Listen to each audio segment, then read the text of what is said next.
In the last 90 days, I've made thousands of dollars, learned how to clean trash cans like a professional, and I've learned that I could replace my full-time job with a side hustle. The tips that I'm about to lay on you guys are going to almost guarantee that you have the same outcome. Firstly, we might want to touch on the fact that everybody says that I'm dumping can cleaning water illegally. I'm here to say it's not true. Okay, maybe it's partly true. Whenever you're washing out trash cans, I believe the water is referred to as gray water, but whenever I'm washing out the cans under the concrete and into the street, there's no way for me to store it. I've experimented mostly with washing off the concrete after I finish and wetting off the grass before I even start. Also, making sure that there's no service drains around the street. And while all my YouTube comments are about how I'm dumping water illegally and it's one of my most viewed shorts on the channel, I've never once had a customer ask me about this or even be concerned. I'm gonna be honest with you guys, the customer doesn't care one bit. All they care about is getting the service provided. They don't care where the water goes, what you do with it, or how you store it. 𝗤𝘂𝗂 is incredible, especially if you need help keeping up with customers, sending estimates, invoices, or collecting payments. Give 𝗤𝘂𝗂 a try for free. Just click the link in the comment section and the description of this video. 𝗤𝘂𝗂 is also the fastest way to send estimates, invoices, and secure payment from your customers, and even providing you with real-time business analytics such as close ratio, sales, and expense tracking. That being said, your main goal, no matter what, should be keeping the concrete clean and not staining it, also making sure the trash cans smell good and that you're not killing off grass with your chemicals. Additionally, some of the newer mistakes that I've made since my last video is not being aware of trash cans before I get to the job. I used to say this all the time with mobile detailing, that if you don't ask the customer for pictures before the job, you're gonna have no clue what you're going into, so I could end up quoting an easy job the same as a hard job and not even know the difference. But with trash cans, getting a picture of the client's trash can beforehand would really just help me with the quoting process, also prepare me for the job. A couple of weeks ago, I had a job with a lady to clean her trash cans. Well, her description upon was, it's super normal, it's not that bad. So I get to the job, I'm thinking it's not that bad. I quoted her based on the fact that the trash cans weren't that bad. Then it comes out the whole can was full of gravel and the job took me 3 times longer than usual. Had I known this, I could have brought a shovel or anything, because 3 times longer is ridiculous. I'm losing money at that point. All because I didn't ask her for pictures. This is just going to give you a better sense of what the job has in store for you and keep you updated. This is going to connect us to the next mistake that I've been making, or something that I've been changing,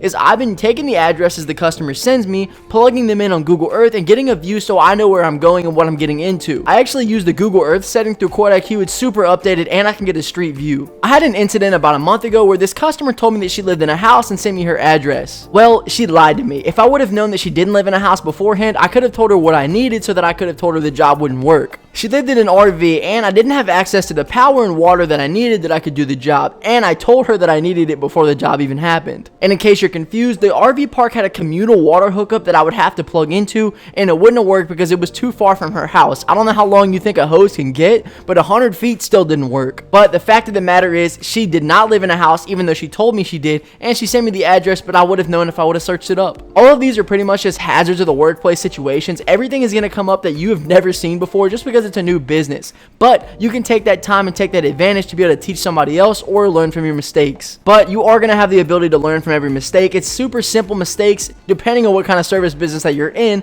But the ones that I've come across really are just tiny changes that you have to make to your everyday business. I'm about to tell you guys another thing that is going to save you time and make you more money in the process. And that is your process. I like to stick to a wash, rinse, treat, rinse, 4-step process that gets me done with trash cans in like 10 minutes. You should really be limiting jobs, excluding pickup, to like 15 to 20 minutes every single time, because even though you can't charge high ticket, you want to make about $2 a minute on average. Not only is this going to be time effective to learn your process, but it's also going to show the customer some really good resilience. Whenever you master your strategy, the customer can easily tell between somebody who knows what they're doing and somebody who has no clue what's happening. This is what's going to get you tips every single job, or even get you free business. I told a story a while back. I landed 4 customers off of one guy, literally just using word of mouth, which I really appreciated, even though this is something that I don't even need because my marketing strategy is free. A lot of my subscribers have been struggling to get more customers or even their first customer, but I developed my own lead strategy that has gotten me my first $10,000 in jobs. And good news, my course is completely finished. If you guys want to learn my strategy of how I've gotten $10,000 in free leads that I can continue to service day after day after day, there is now a number that you can contact. Listen, the course is not going to be for free. I give away a lot of good information on this channel, but But if you want to take your business to the next level, or you're thinking about starting a business but you don't know how to get customers, in this course I'm going to teach you how not to get scammed,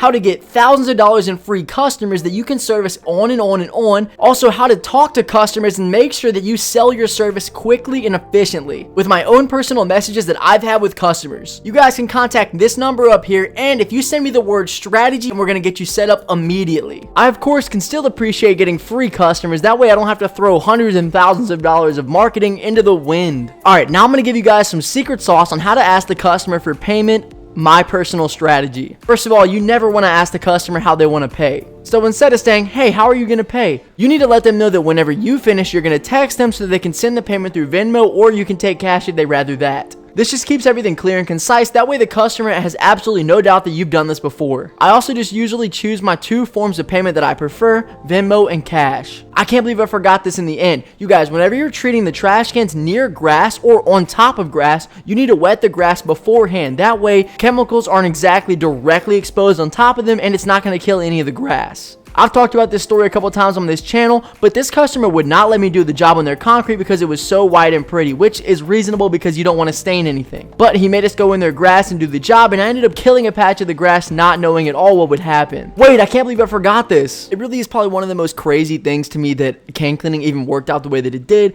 and also that it's something that people might need. It's crazy because whenever you talk to somebody about can cleaning, oh, I clean trash cans, it's that like initial stigma, brother. Like the way that people look at you is so funny because they're so confused, right? Like I've been doing this for a good bit now. Even if you don't believe that 3 months is a long time, 3 months, 4 months, it's hard for me to keep the videos up with exactly how long it's been, but I try to keep you guys updated on what I would change from each section of the business from different. But every time that I do a job, I learn something new. That's kind of something that I learned with a lot of my other businesses as well. Like whenever I was doing mobile snowball stand, like whenever the ice is melting, you got to be able to fix the generator, you got to be able to fix the freezer. You know when the freezer is broken, you know what's wrong with the, you know that the ice machine is jammed up. You just kind of learn little things here and there. That's like when I'm doing trash can cleaning. If my pressure washer is messing up, I'm like, okay, what's wrong here? Is it the power outlet? Is it not hooked up right? Did I not blow the water through the wand first? Or if the wand's not shooting right, or if it's overheating, I know it's wrong.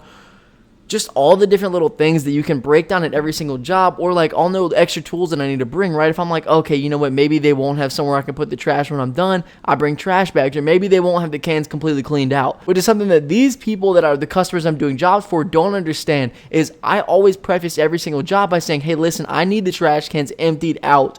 Please do not let me come there and they're full of trash. Or even if it's not just trash bags, the whole bottom is stuck with trash that has been outside of trash bags, and it's disgusting. In which I don't expect it to be clean. I don't expect it not to be disgusting. But I mean, I'm politely asking you, hey, please make sure that this is like this, so that I have to get in there with a broom and try to like sweep out the already existing trash while I'm pulling out trash bags. You know what I mean? Or one time this customer, her trash can was full of trash. She was like, oh yeah, the guys are going to come this day, or the trash can company is going to come this day, and they're going to take all the trash out so you can just clean it when they're done. And I'm like, okay, awesome. I can't wait at your house until they finish. So if it's not empty, I can't do the job today. So then I get there, the trash can company never came, so the trash is still all full. There's a bunch of different bags in there, and she goes, listen, can you just move it to my neighbor's trash can? And, you know, I don't really know if that's illegal exactly. I don't think it is, but I just ended up moving the trash over there, and everything worked out, and I cleaned their trash can. I even put a flyer on that other trash can, on the neighbor's trash can. So hopefully maybe she shouted me out to those people, or maybe even the flyer worked out for me. It was just a weird situation. So there's going to be a lot of things that you're going to learn throughout this business model, and especially if you follow my business model in the exact way that I've done trash can cleaning. It's a brand new industry. I feel like there's a lot of guys that are doing the 20K trash can cleaning trucks, or they're pretty much 100 grand. Somebody left a comment on the channel. They were like, dude, there's no way you're finding stuff like that for 20 grand. It's going to cost you at least 100 grand. I'm like, damn, that proves my point almost even more. Also, it would have been great to know that it was 100 grand instead of 20 grand, but it's okay. But it just proves my point even more that people aren't going to be able to afford that, purchase that. It's an unrealistic dream. But you could do exactly what I'm doing at 15, 16 years old. Even if you couldn't drive to a job, you could walk to the job. And it's super simple, especially with the strategy that I'm giving out. I'm giving you guys free customers, free game. But, you know, that's all up to people that if they don't want to spend the money, they don't want to take it. So it's just like being able to see that there's help out there, and there's people that are doing it, literally teaching it and how to do it every single day. I want somebody to be able to scale a trash can cleaning business up to 10K a month, 20K a month, 30K a month. If you had enough volume of jobs, you could get there absolutely so fast. You could get there so fast. And the good thing is that nobody knows this is a service that exists. So you have unlimited market potential. Also, there's no standard on the pricing. So pressure washing has a pricing standard. I guess like industry standard is like maybe $3 per square foot. I don't know. I'm not a pressure washer. But since the industry is so new, you have the ability to almost customize your own prices. People don't know what the trash can cleaning is worth. All they know is in their head, they think, oh man, why would I pay this much for that? Why would I pay $100 for 2 trash cans to get cleaned when I could just take out the hose and clean it myself? But it's like, why did you call me to clean them then? If you the whole time could have just took out your hose and cleaned out your trash can by yourself, because you wouldn't and you couldn't. Most people aren't going to go out of their way to make that decision. That's just the basics of starting a business. You're solving a problem for somebody that can't handle the problem, right? I don't want to go out there and clean trash cans, but I want money. So what am I going to do? I'm going to solve the problem for somebody who couldn't do it. They wouldn't do it. They would rather just let their trash can be maggot infested, never touch it, be disgusted by the smell of it, can't even go outside their driveway without smelling it or seeing it and being an eyesore, and they would rather just leave it like that. No, that once they know that you can offer this service and they're going to have you the first time, the first hit is going to be the biggest one. It's going to give you the largest difference. Also, send your customers transformation pics. They need to see what the difference is, because they might not remember what it looked like, or they could be blindsided and you could absolutely crush, and they'd be like, oh man, you know what, at least let's set something up. Maybe you should be coming out every single month. That would be so ideal. You have no idea. Because then at that point, you could really start building some customer numbers. You need a client list. You need to somehow find a way to sell to customers every single month. And you're already selling your service initially. Don't be super aggressive. Like I say, just be careful. People already want your services. You just have to be very gentle about the way you sell them. Just find the pain points, baby. That thing smells terrible. Boom. Hit them with it. You just have to be able to sell it. So then you also have to be able to sell yourself as a monthly package. People pay for monthly subscriptions all the time. People are paying for Hulu, Netflix, stuff that they don't even care about, they don't even use, and they literally won't cancel them. But it's a little bit easier for them to cancel you because you're a human, you're a person, right? But on the internet, it's super difficult. They could just send a text to you. They can't just text this Hulu subscription and be like, hey, I'm done with you. So you have to try to find that middle ground. You have to kind of learn from your mistakes, and you have to be able to build something almost daily about how you guys can start a trash can cleaning business. And soon we're going to be moving on to the next type of business. So if you guys have any recommendations down below, you already know, comment something, like the video, subscribe, and let me know if you enjoy the content. But yes, comment down below and let me know what you want to see. If you want to see a certain type of business, vending machines, snowball stand, bounce house rentals, window cleaning, lawn care service, landscaping, anything. If you want to see it, comment it down below, and I'm going to let you guys know what we will pick.